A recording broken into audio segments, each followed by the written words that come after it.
Late na kasing dumating yung karelyebo niya security guard. Kaya ang Tito Emilio mo, hindi niya pwedeng maiwanan yung trabaho niya. Pero, buti naman pinayagan ako ni Tita Virgie mo na makaalis sa trabaho ng maaga. Tita ko po ba si Tita Virgie?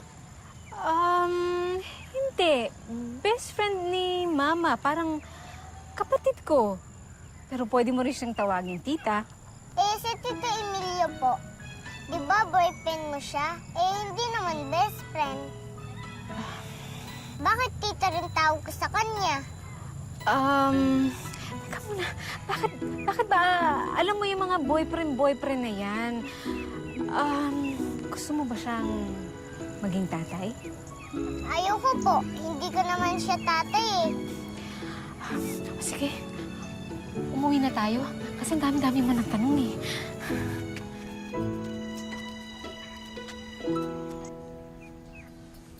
Dahan-dahan, ha?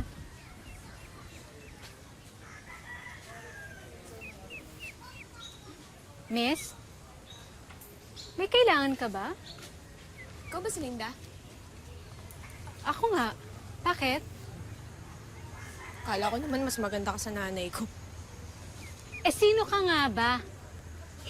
Ako si Juana, yung anak ni Emilio, yung boyfriend mo.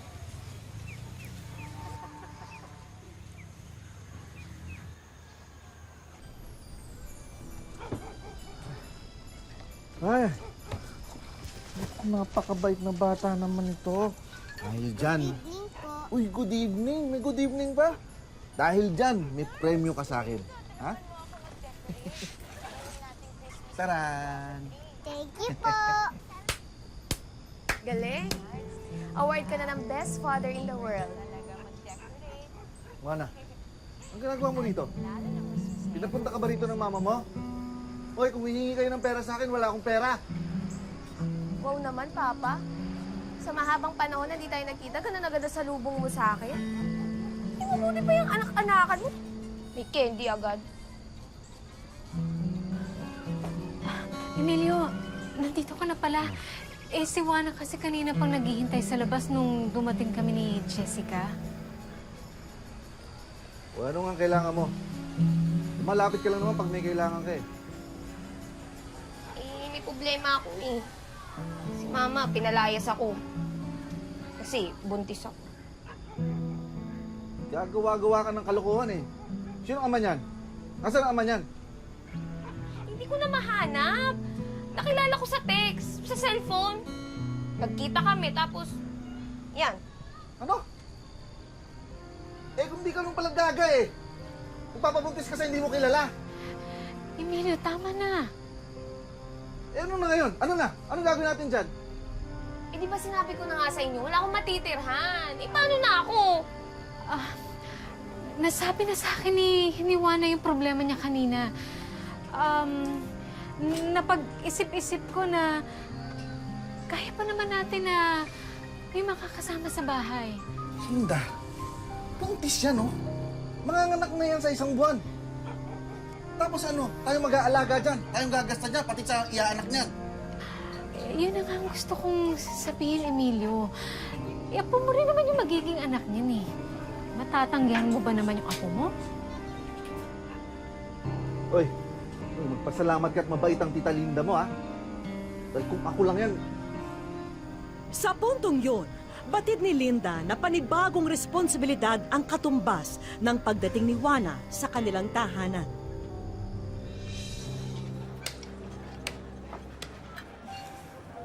Ibig mo sabihin, pinatira mo yung anak ni Emilio sa inyo? Di ba wala naman trabaho yung batang yun? Ibig mo sabihin, ikaw magpapacheck up doon. Ikaw magdadala sa ospital. Ikaw rin bibili ng vitamins. Bukod pa yan sa ikaw magpapakain ng pagpapabahay sa kanya. Masyado ka naman. Hindi mo naman obligasyon ng pamilya ng boyfriend mo eh. Hindi nga kayo pwedeng ikasal pa eh dahil hindi pa siya anak doon sa asawa niya, di ba? Tapos gano'n, hayaan mo na lang ganunin ka ng anak niya, alilain ka. Eh nagpabuntis nga siya sa lalaking hindi niya kilala. Virgie, alam ko nagmamalasakit ka sa akin. Pero mahal ko si Emilio. Kaya, tinuturing ko yung pamilya niya na pamilya ko na rin. Yan! Yang pagmamahal na yan ang papatay sa'yo balang araw, best friend. Sana lang ha, sana lang. Nandyan ako para sa gipin ka.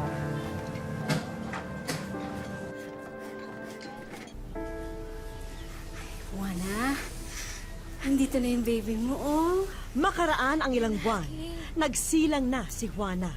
At si Linda pa rin ang nag-asikaso at nagbayad sa lahat ng pangangailangan. Lumalaki na nga ang kanilang pamilya, kaya tiyak lolobo rin ang gastusin nila. Ang cute-cute niya naman, ate. Ba siya? Apo. Buti naman nakikitang ka sa kanya. Gusto mo ikaw na lang mag-alaga sa kanya? Pwede pa po? Ay, naku, anak. Hindi. Delikadong mag-alaga ng bata. Ano ka mo? Oh, kumusta ang bagong panganak? Kuya Angelo, ang ginagawa mo dito? Di ba nasa butuan ka? Ay, Linda. Ito ang panganay kong anak, si Angelo. Siya ang tita Linda mo, Angelo. Siya ang mabait na babaeng kumutkot sa amin ng kapatid mo. Nice to meet you po, tita. Linda, yeah, usap muna tayo.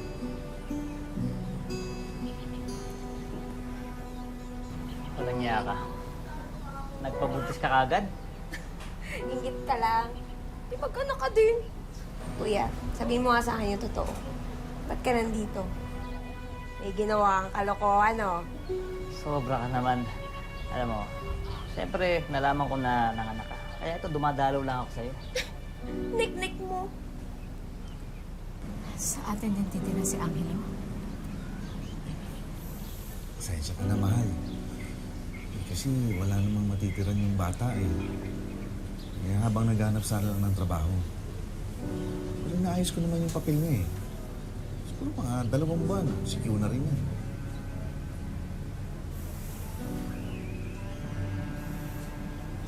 Sige na nga. Salamat, mahal ha. Alam mo naman, napakahalaga sa akin na magkita-kita ulit kami ng mga anak ko.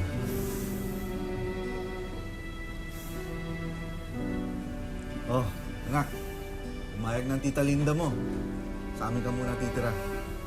Pero pangako mo ha, maghanap ka ng trabaho. Ha?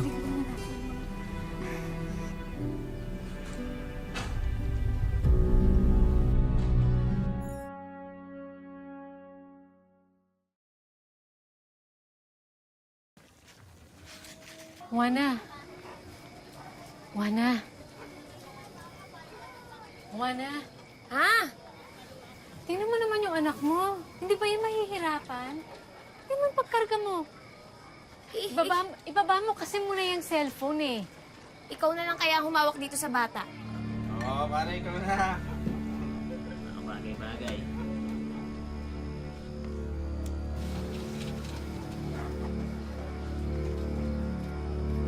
Chat. Tapos tayong pulutan niya. Jessica? Lagay mo ito. Anak, anong ginagawa mo? Hi, tita. Nagpatulong lang kami maghain ng pulutan dito kay Jessica. Pero hindi niyo alipin ang anak ko.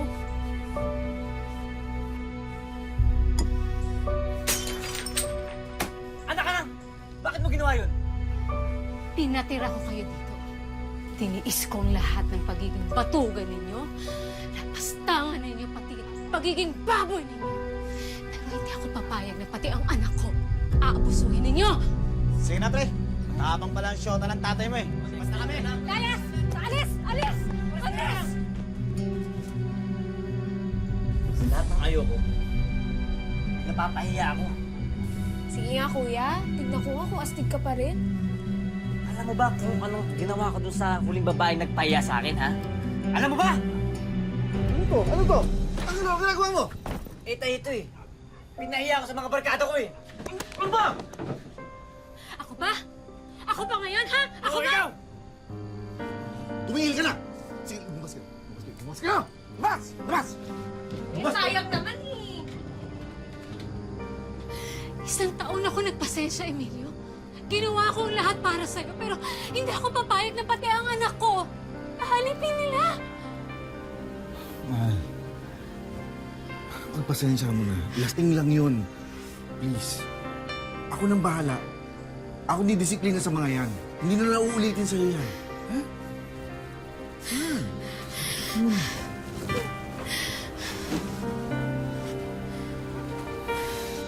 Buntis ka na naman. Talagang wala kang kadala-dala eh, no? Walang laman yung utak mo. Ha? Yan, kasi text ka ng text. Yan tuloy, nabuntex ka tuloy. Hindi ka ba nahihiya sa tita Linda mo? Yung, sorry ka. Emilio, hindi niya na kailangan mag-sorry. At hindi ko na rin susuportahan ang pagbubuntis mo. At hindi na ako gagastos ni piso para sa'yo at para sa mga anak mo. Mahal, huwag ka naman ganyan.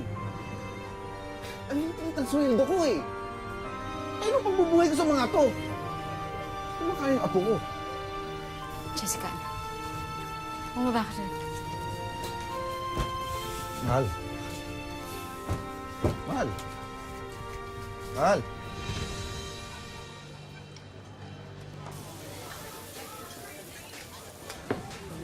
Dali lang yung isa pa, ha? Jessica, may kailangan ka? Wala po. Ah, sige. Sabihin mo lang, ha, pag may kailangan ka, ha? Apo.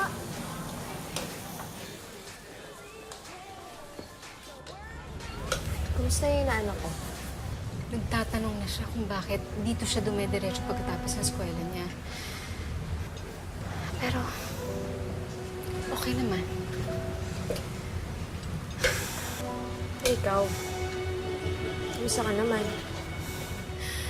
Alam mo, Fergie, nasira na ang buhay ko noon. Nung namatay si Joel, akala ko tapos na ang buhay ko. Ang buhay namin mag-ina. Pero nung nakilala ko si Emilio,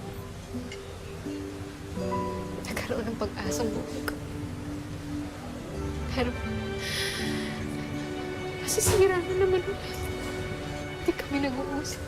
Hindi kami nag-uusap, Emilio. Nakatira kami sa ilalim ng isang mabong, pero parang magkamila ang mundo namin.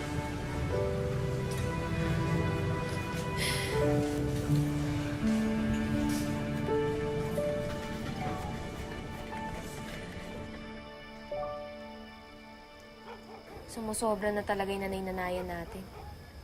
Sa una lang pala, bait-baitan effect. Tapos pababayaan tayo.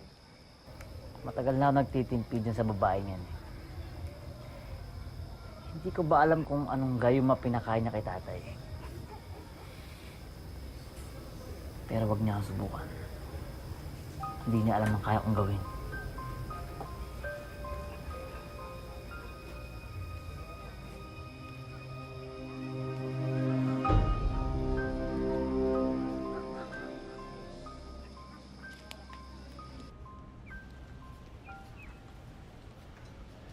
Anak, Ano po yun, Ma? pwede bang pakitimplahan si Mama ng kape? May wala na pong kape. Oo nga pala. Mabilis palang uminom ng kape ang mga bisita natin. Dali. Uminom si Mama ng kape. Kaya mo? Opo. Sige, mag-ingat ka, ha?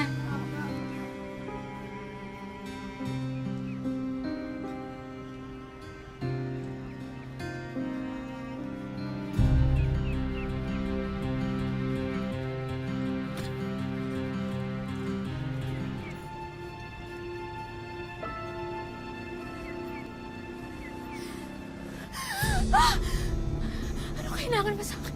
Ikaw ang kailangan ko. Nagtanong ako sa'yo dati, di ba? Kung alam mo, kung anong ginawa ko sa babae nagpaya sa akin. Ha?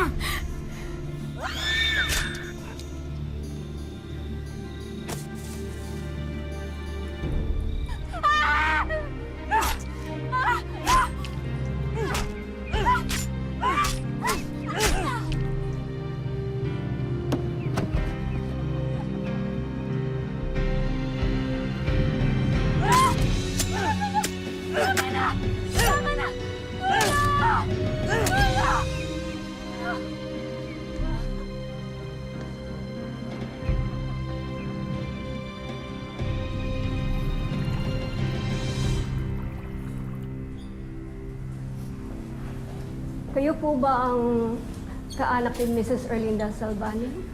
Kami po kaanak. Nagtamo siya ng mga sugat. At halos maputol yung braso niya dahil sa daming lantagang natanggap niya. Naputulan siya ng ilang daliri. May saksak sa liig. Diyos ko.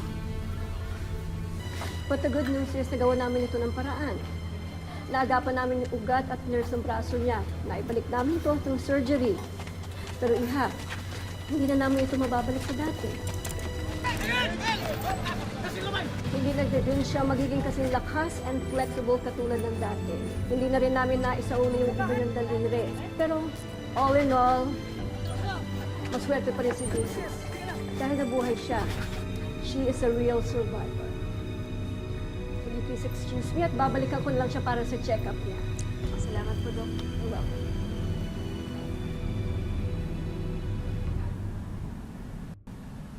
May pinatay pala sa kabilang bahay ng baliw na yun. Kaya pala nagpunta dito para magtago. Pero ngayon na nahuli na siya, wala na siyang ligtas.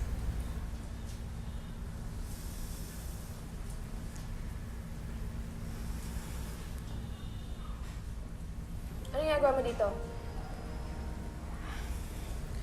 Fergie, ako nang bahala.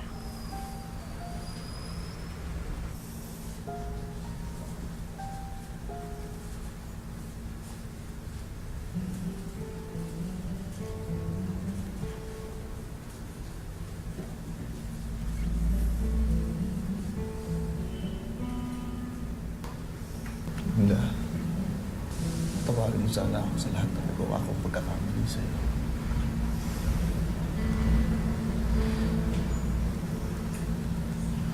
Tapos patawarin mo rin ang anak ko. Patawarin mo na si Angelo.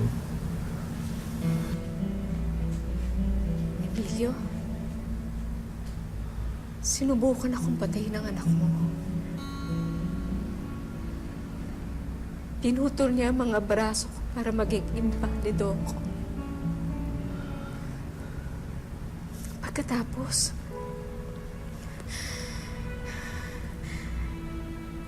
pinilit niyang pugutin ang ulo ko. Gusto mo, kalimutan ko ang lahat para sa'yo? Linda, kung talagang mahal mo ko, urong mo yung demanda. Baliw ang anak mo. Dapat siyang makulong, maparusahan, para hindi niya nagawin sa iba ang ginawa niya sa akin.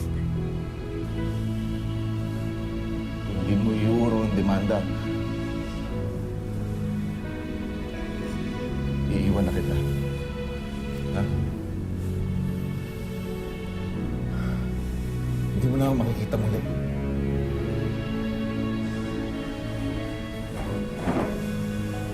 Emilio,